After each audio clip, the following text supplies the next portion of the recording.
Hello?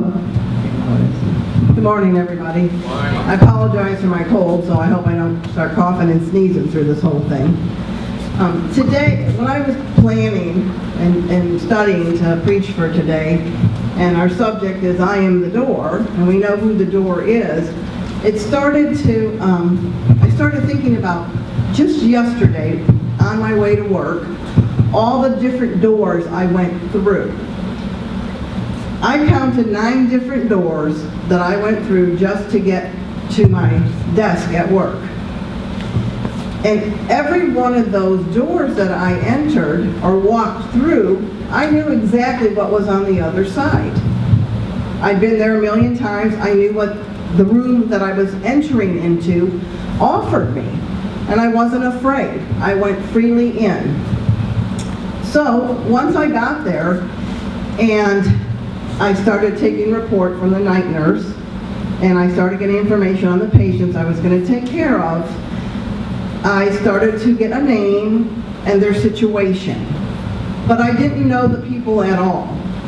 So as I got ready to walk into each room, I realized I did not know what was waiting for me behind that door. I was going in blindly. I did not know how I was going to be received or perceived, if it was going to be a positive thing or a negative thing. But I had faith that when I went through those doors, we were going to make a working relationship. So I knocked on the first door, went in the room, and with each patient I saw, I got to know them. I put their name and their faces together and their situations. Now we learn as nurses to be objective. Subjective, I went in and the patients told me what they wanted from me, what their expectations were, what their fears were, and what I needed to do for them. As a nurse, I have to be objective and listen to what they're saying, but also provide them the care that they need while they're there. So I have to tell them what it is that I need from them also. And it doesn't automatically click that they're going to trust me or have faith in me, that I'm going to provide them with what I say that I'm going to do.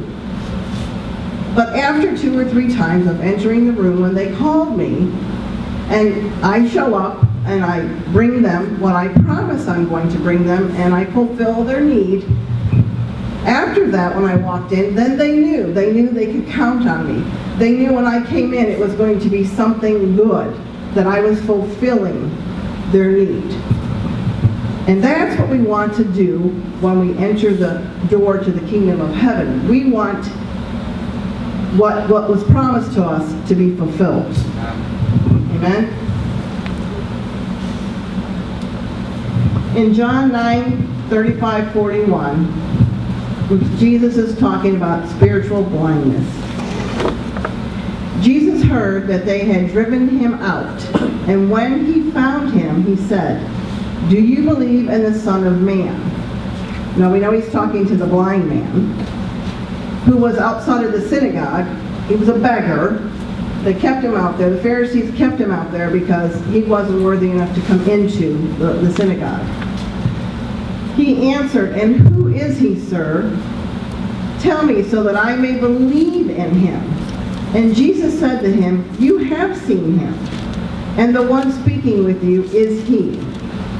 He said, "Lord, I believe." And he worshiped him.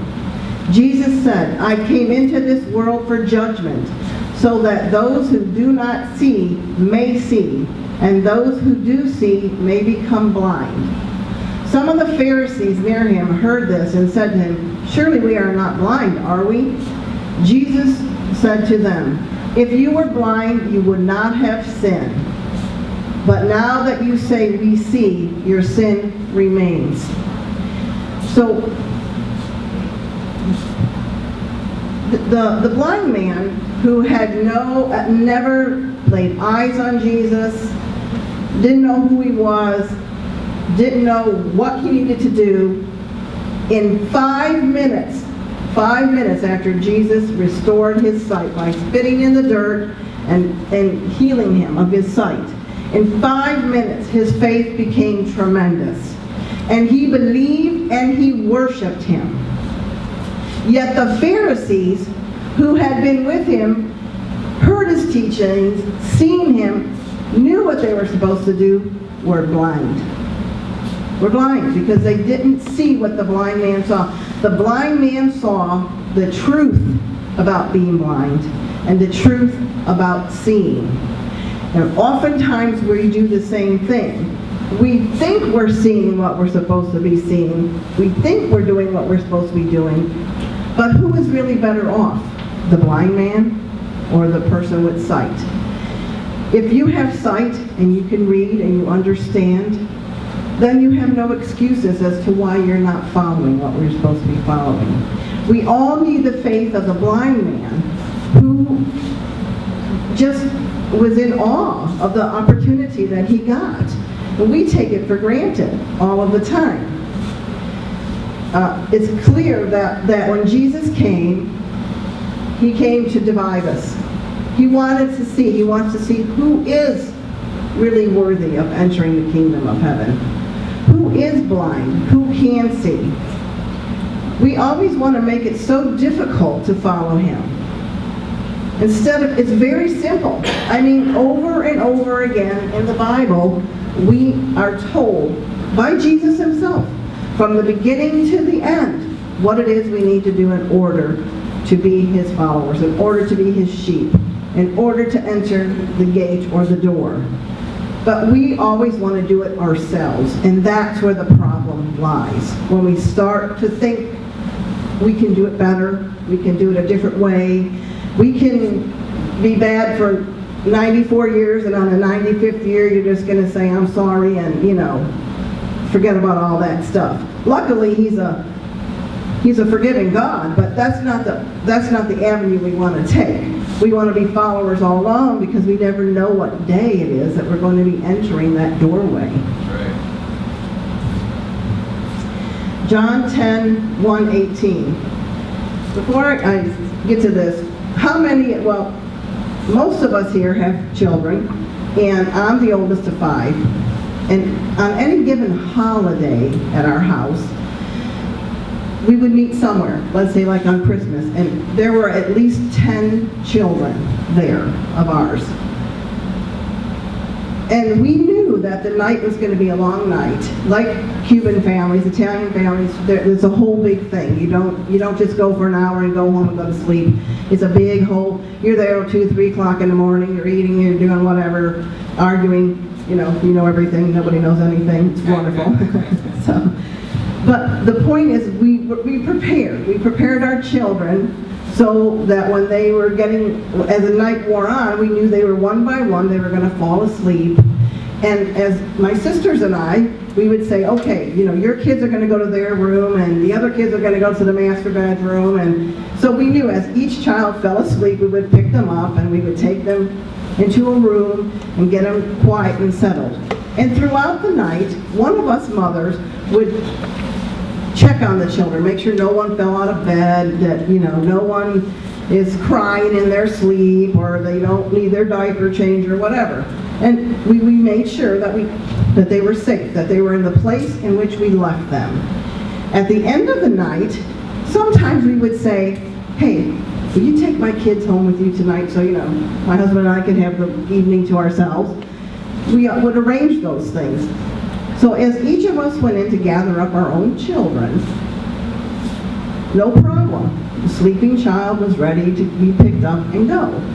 But as we went to pick up the other person's child to take them with us, you all have been through this. Inevitably, they wake up and they start crying and screaming, and mommy, daddy, mommy. They want to go. It's not, they know who their mother is, they know who their father is, they know where they belong.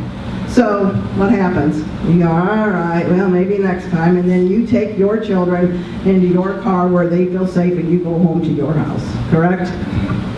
Well, we're a lot like that to Jesus.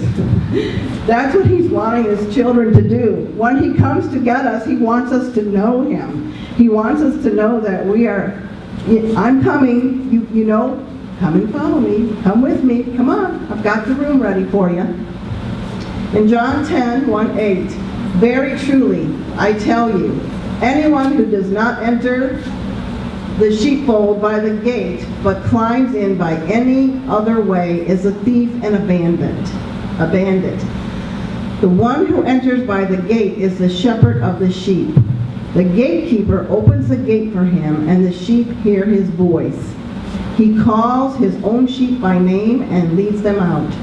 When he has brought out all his own, he goes ahead of them, and the sheep follow him because they know his voice.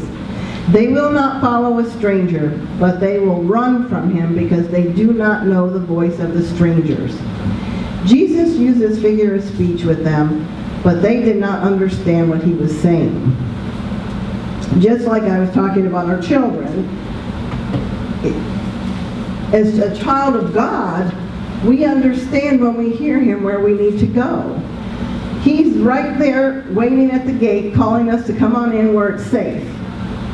So again, Jesus said to them, "Very truly, I tell you, I am the gate for the sheep. All who come before me are the thieves and bandits, but the sheep did not listen to them. I am the gate. Whoever enters by me will be saved, and will come and go out and find pasture." Sorry, I can't see that. Let me look at my notes. Jesus, the Good Shepherd. So, sheep are dependent on their master. Are they not? And if anybody has a farm, you understand that when you call your livestock, they know that something good's going to happen. They're going to get food, they're going to get water, they're going to get whatever it is that they're used to you saying, and they come.